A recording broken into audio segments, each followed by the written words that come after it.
Les réseaux pédocriminels n'existent pas. Round 61. Réseau Arson H-Bacher. Un immense réseau international de réalisation de pédopornographie mené par deux Français. En Espagne, le plus gros réseau pédocriminel mis à jour jusqu'à présent a fait beaucoup parler durant l'enquête et jusqu'au jugement. Plus de 6000 ans de prison ont été requis en première instance contre les plusieurs membres de ce réseau d'ampleur internationale. Les leaders du réseau seraient deux Français, aux connexions sulfureuses dans les réseaux pédocriminels de France, d'Espagne et de Belgique. En effet, début janvier, un article paru dans Sputnik évoquait un réseau pédocriminel dans lequel il y avait deux Français et dont tous les membres s'étaient enfuis grâce à une libération juste avant leur procès. En effet, ce réseau est une petite partie, une antenne, dont les membres sont aussi liés à d'autres réseaux. 6300 ans de prison requis contre 7 pédos en première instance.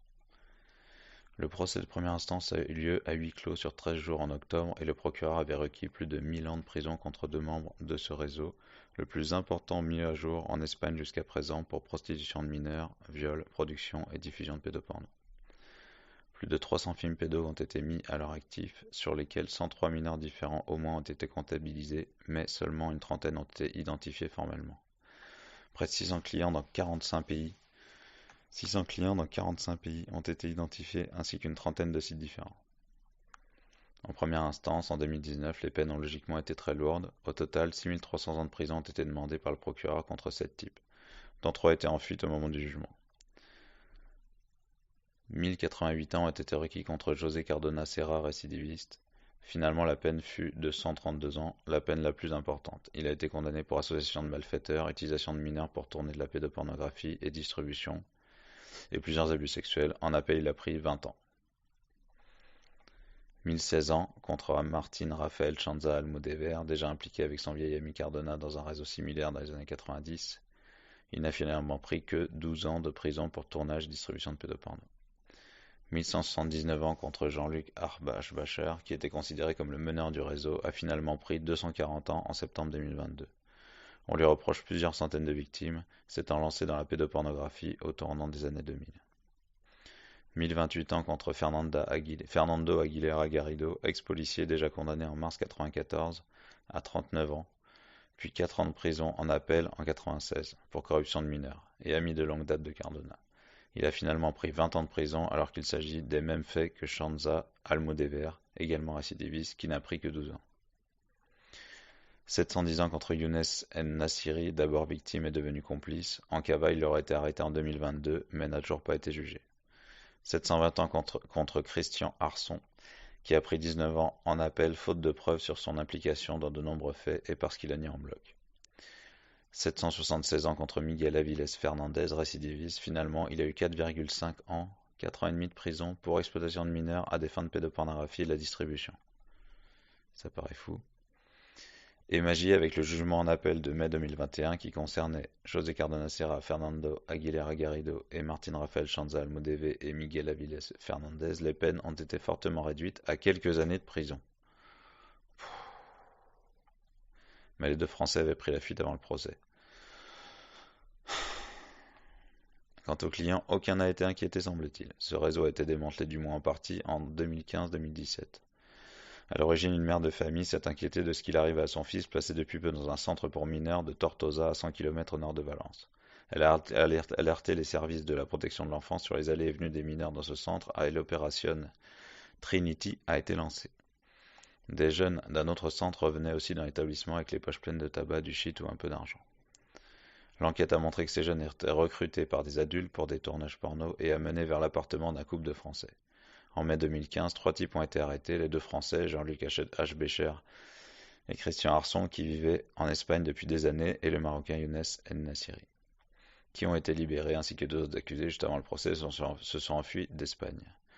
En juillet 2016, les 4 autres ont été arrêtés après que les enquêteurs aient regardé les photos et vidéos des Français, le bijoutier à la retraite José Cardona Serra, Martín Rafael Chanza, Fernando Aguilera et Miguel Aviles, tous récidivistes. Un 5e ancien pilote a été arrêté aussi, mais on n'en a plus entendu parler.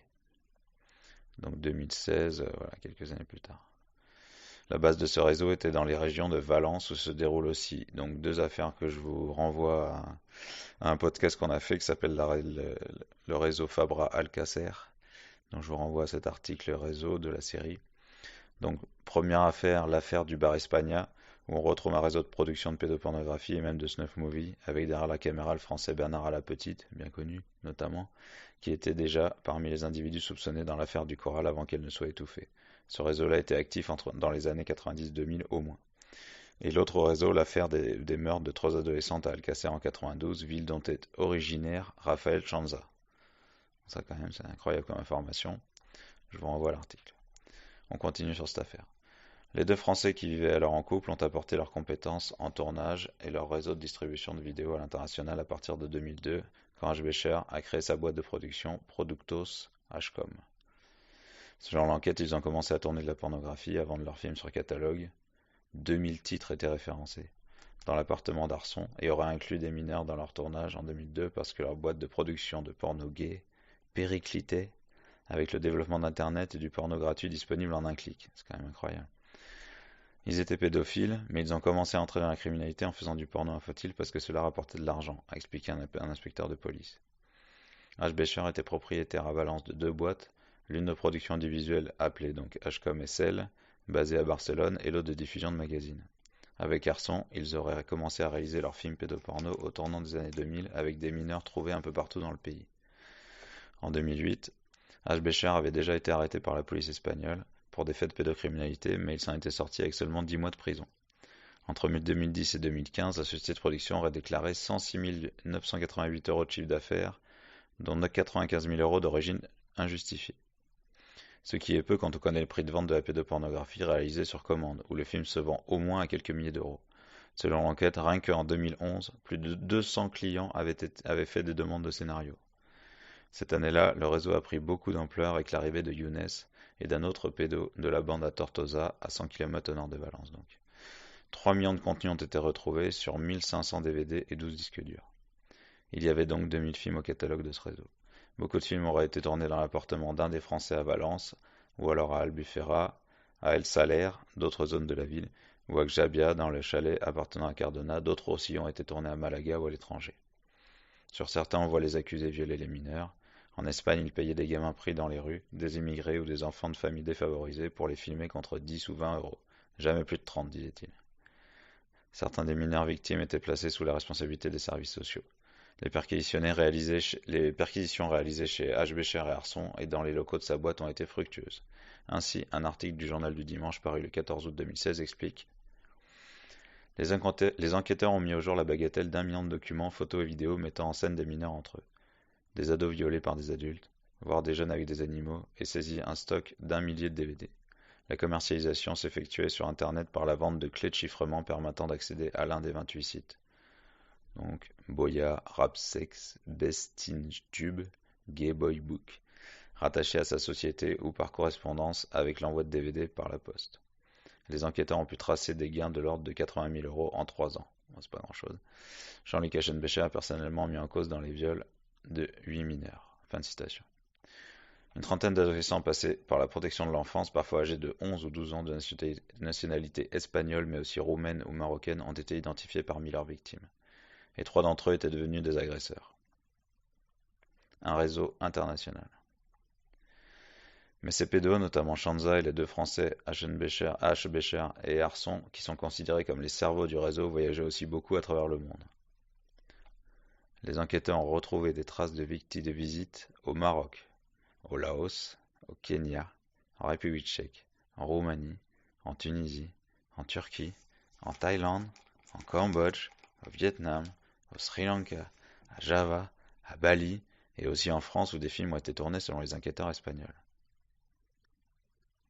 Je cite: selon Interpol, au moins 103 victimes de ce réseau entre 2005 et 2015 ont pu être retrouvées, alors que plusieurs centaines d'autres n'ont pas été localisées, précisa Sputnik. Fin de citation. Les enfants avaient entre 10 et 17 ans. Selon les médias et la justice espagnole pense qu'il y a beaucoup plus que les 103 victimes identifiées. Certains des garçons récupérés pour les photos et vidéos porno n'avaient que 6 ou 7 ans, alors comme l'ont montré les contenus saisis. Younes Es Nassiri était d'abord une victime. Il apparaissait mineur sur les premières vidéos d'H. Becher et Arson, qui ont fini par le garder avec eux comme appât et comme complice. Il parlait arabe, les deux Français lui ont appris à filmer. Il est ainsi devenu le responsable informatique de la bande et le coordonnateur avec le Maroc, où il faisait un voyage chaque année en compagnie de Fernando Aguilera, Martin Chanza et José Cardona Serra. Les deux derniers ayant déjà été condamnés en 1998 dans le cadre d'un autre réseau de prostitution de mineurs et de pédoporno actifs de 86 à 96, et de nouveau en 2003 pour abus sexuels sur mineurs quand ils ont pris chacun 4 ans et demi de prison, dans ce qu'on disait tout à l'heure. Chanza a encore eu une troisième condamnation. En 2012 et 2013, Younes a ouvert 28 noms de domaine internet pour mettre en ligne des plateformes payantes ou gratuites de contenu pédoporno. Les pédos avaient aussi un catalogue avec des photos de casting de mineurs étrangers, des demandes écrites de clients de confiance ont été retrouvées, dans lesquelles ils précisaient ce qu'ils voulaient, quel scénario, quel type d'enfant. 598 clients dans 45 pays ont été retrouvés dans les fichiers des pédos, et certains en Espagne ont fait l'objet de procédures. Parmi eux, il y avait des producteurs de films et beaucoup de Français. En juin 2018, la Guardia Civile annonçait que 12 personnes avaient été arrêtées, dont un instituteur de maternelle et un prof de lycée, 31 en tout visés par une enquête dans le cadre de l'opération Trinity. En 2009, Younes et les deux autres pédos sont allés à Bucarest, où ils ont ajouté au moins 6 enfants dans leur banque de films. En 2010 et 2011, ils sont allés au Maroc, où ils ont entrepris de créer un lieu dédié au tournage et aux agressions de mineurs. Ils ont circulé dans les zones les plus pauvres du pays et ont filmé des enfants dont certains avaient 8 ans contre de l'argent. L'objectif était aussi d'organiser des voyages pour des groupes de pédos occidentaux pendant la période hivernale, d'abord au Maroc sur le mode tour opérateur. Une justice fort arrangeante depuis 25 ans. Les médias se sont interrogés sur les sorties de prison de 5 pédos de la bande avant le premier procès, notamment la libération de Cardona et Chanza après seulement 1 an et demi de préventive. Leur parcours de récidiviste interroge. Pourquoi une telle clémence? En 96-2002, ils avaient déjà été condamnés pour viol de mineurs et pédopornographie, activité qui aurait commencé en 84. Arrêté à Valence en 94 avec Chanza, Cardona est pris déjà 23 ans de prison bien avant, transformé en 6 ans par la Cour suprême en novembre 96 dans cette affaire, qui était déjà à l'époque le plus gros réseau pédophile, moi, à chaque fois, découvert dans le pays et auquel appartenait aussi Vicente Soler Romaguera, assassiné en décembre 2016. C'est la police des États-Unis qui a envoyé les premières cassettes aux autorités espagnoles en 94. 9 types avaient été condamnés, dont Cardona, reconnu coupable d'avoir produit au moins 10 films pédos et d'avoir prostitué un mineur handicapé. 27 mineurs victimes âgés de 8 à 16 ans ont été identifiés, dont une seule fille. Et 64 enfants victimes ont été dénombrés d'après les vidéos. Cependant, une des victimes, issue d'une famille défavorisée, a déclaré avoir été victime de 3 des pédos de la bande depuis l'âge de 3 ans. Les peines ont été très légères, officiellement en raison d'un changement du code pénal, supprimant la corruption de mineurs, et il y avait un flou sur la qualification des faits.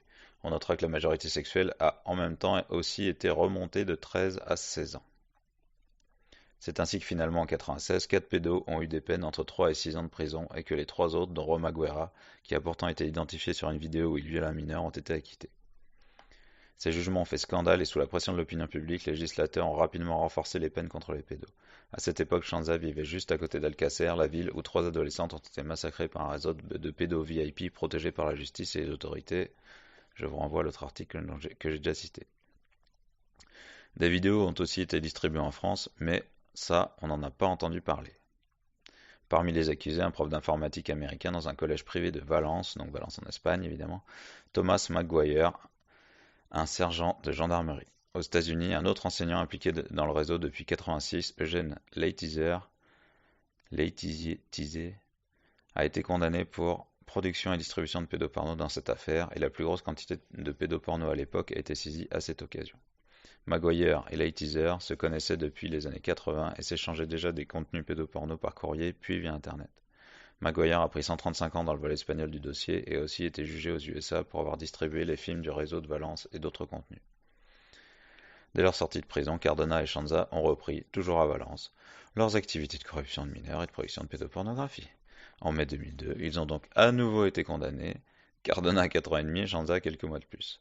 En sortant, ils ont recommencé, au plus tard, à peu près en 2008. Donc vous voyez le temps qui passe, mais on replonge. Ils proposent à des ados du quartier, de leur entourage ou de jeunes migrants de faire des photos puis des films pour eux contre quelques euros. Si besoin, en les alcoolisant ou en les droguant ou leur faisant fumer le cannabis et parfois avec l'aide de 2 Français pour les tournages et la distribution.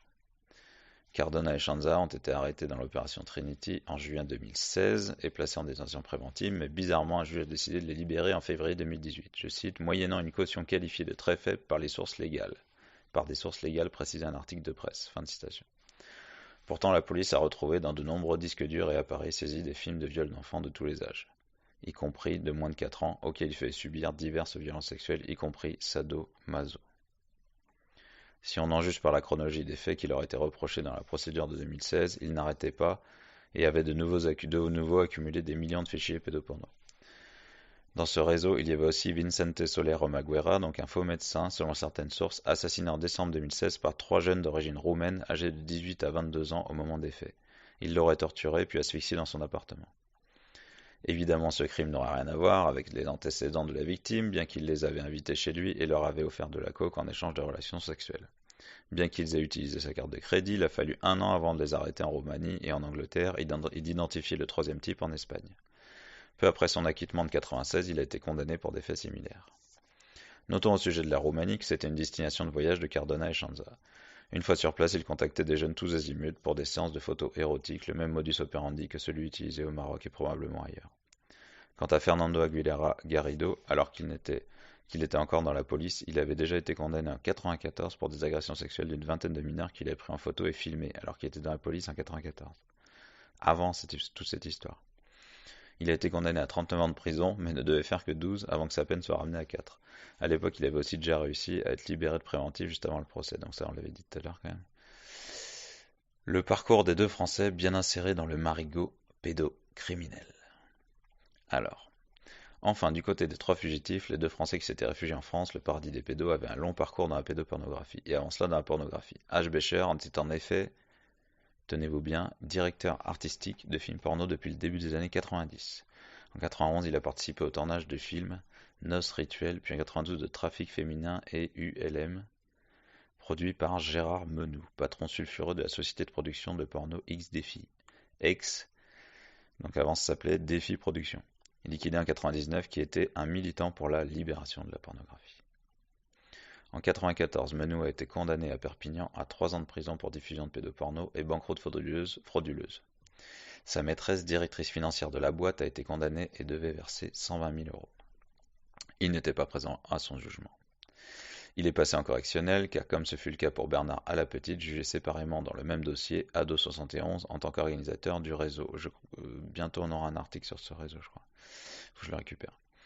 On a oublié les charges de production de pédopornographie et il n'a été jugé que pour diffusion et reproduction de films produits en Allemagne dans le cadre de ce réseau ado, donc beaucoup moins. Les peines ont donc été particulièrement minimalistes et comme à la petite, Menou défendait des positions franchement à droite, voire carrément nazies. Avant cela, Menou avait déjà été, je cite, condamné 19 fois pour des affaires de mœurs ou de malversation financière selon un article paru en 2002. Fin de citation. Il a de nouveau été inculpé en 97, mais les charges étaient apparemment insuffisantes et il a été libéré de préventive en septembre 98. Les acteurs des films porno étaient tous majeurs selon les justificatifs fournis. LOL PTDR. Il a été condamné en 2002 en son absence pour diffusion d'images de mineurs, usage de faux et détournement de fonds et extradé de Madagascar où il était parti vivre.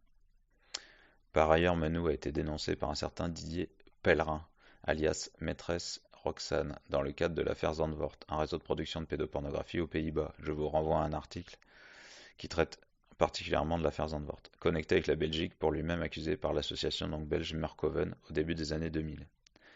Un jeune ex-victime devenu pédo dans ce réseau nommé Robert Jan Wammerdam a parlé d'un réseau de production de films pédoporno à Amsterdam. Donc vous pouvez voir tout un documentaire où vous voyez Feu Marcel Vervloesem et le Morkeven Vergroup parler avec ce jeune, et c'est absolument édifiant, et c'est incroyable ce qu'il a fait cet homme-là. On le salue où il est. Dont les pratiques devenaient de plus en plus trash, et il a expliqué devant la police avoir lui-même tué un garçon de 13 ans dans un snuff movie.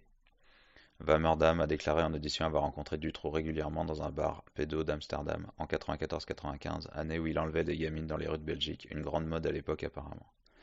Je vous renvoie donc à 2 articles. L'article série réseau pédocriminel n'existe pas sur Dutroux et sur les réseaux Amsterdam, il y en a 2. Je cite. Il l'a aussi rencontré, a-t-il aussi expliqué, au Rex Productions et Roxane Film Productions, donc il parle de Dutroux, au 111 chemin Admiral de Reuters dans une villa de la banlieue d'Amsterdam, qui selon lui exploitait bien des enfants, relate un article de l'association donc Morkeven Vergroup sur le site de la fondation Princesse de Croix, fin de citation. 2 sociétés appartenant à Pellerin, tenancier d'un bar sadomaso à Amsterdam qui fréquentait le Dolo, le bar bruxellois tenu par un couple de Français où traînait Michel Niou, donc l'affaire Dutroux, l'un des complices de Dutroux proche des milieux politiques, ainsi que des flics, des magistrats, des politiques, des pédos notoires, souvent d'anciens coloniaux. Quant à la boîte de Menou, Défi Productions, elle a été citée dans le volet Abrasax de l'affaire Dutroux et Menou a été entendu par les enquêteurs belges à l'époque. Abrasax était un groupe de partouzeurs satanistes belges proche de la Wicca et très certainement pédocriminel, puisque l'endroit ressemble à celui indiqué par une victime de l'affaire Outreau en France et également par Samir Awish, victime d'un réseau cryptène des années 90. Je vous renvoie au livre qui s'appelle L'enfant sacrifié à Satan dans nos conseils de lecture. Et Défi Productions diffusait des vidéos de la Wicca réalisées par Maîtresse Roxane. Lors de son audition, semble-t-il écarté de l'enquête comme l'ensemble des pièces intéressantes ou presque, Menou aurait déclaré que Dutroux et le riche homme d'affaires suisse Daniel Messinger, qui possédait une villa à Saint-Raphaël et faisait aussi dans le porno, se connaissaient et s'étaient même rencontrés à plusieurs reprises. De fait, au début des années 90, Dutroux passait parfois des vacances dans le sud de la France. Selon l'article Les belles relations de Dutroux, soi-disant l'isolé, en 1994, Messinger a été, je cite, mis en cause dans la disparition de 2 jeunes Françaises et inculpé de séquestration et de proxénétisme. Après 6 mois de prison malgré des charges accablantes, on l'a libéré. Il a aussitôt pris la fuite. L'enquête disposait pourtant de ses carnets personnels où il expliquait à quel point il appréciait les relations sexuelles avec les enfants et comment fonctionnait sa filière de trafic d'enfants avec l'Asie et les pays de l'Est. Fin de citation. C'est édifiant. Aujourd'hui, Menou serait devenu trans, sous le nom de Géraldine C. Alors je vous jure, il y a les Twitter X, machin, avec son compte et tout. Enfin bref, revenons à nos affaires. Auteur de romans porno notamment, et tenant des propos antisémites ou racistes sur Twitter ou VK. X ou VK. H. Becher et Arson ont finalement été retrouvés et arrêtés en France par la police en mai 2021. Dans le silence médiatique en France, puis ils ont été extradés en Espagne en juillet et placés en détention préventive quelques jours ou semaines à peine. En effet, comme la détention préventive ne peut excéder 4 ans, Arson a été libéré dès le 15 juillet 2021 et H. Becher en septembre 2019. Enfin 2021. Ils ont été jugés à huis clos de novembre 2021 à février 2022, ayant demandé des réductions de peine, ils avaient pris chacun autour de 700 et 1000 ans de prison tout de même. Meny tente de minimiser les faits, disant par exemple que les mineurs étaient consentants. Cette question est hélas toujours au cœur de débats, et c'est effectivement, on vous renvoie à plusieurs articles qui ont pu être faits sur le sujet sur notre site. Le consentement, ou des livres. Le traitement de cette affaire dans les médias espagnols a été certes intensif, mais en réalité les faits ont été grandement minimisés, donc là c'est la conclusion. Par exemple, il n'est généralement question que de poses érotiques demandées aux enfants, alors que des scénarios scabreux comprenaient des viols par les adultes ou entre enfants étaient demandés par les clients. Je sais pas combien de clients, là, plusieurs centaines. Vu la bienveillance des autorités et les connexions des 2 cerveaux du réseau, leur lien avec À la Petite notamment, on ne peut que s'interroger sur la partie immergée de l'iceberg et s'attendre à un volet bien plus sombre.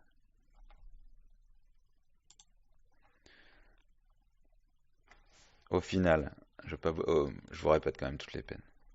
Ils ont pris 4 ans et 2 ans pour Shanza pour appartenir à un groupe criminel, plus 9 ans et 7 ans seulement pour Shanza pour la distribution, plus 7 ans pour Serra pour l'utilisation de mineurs, 9 ans pour Garrido.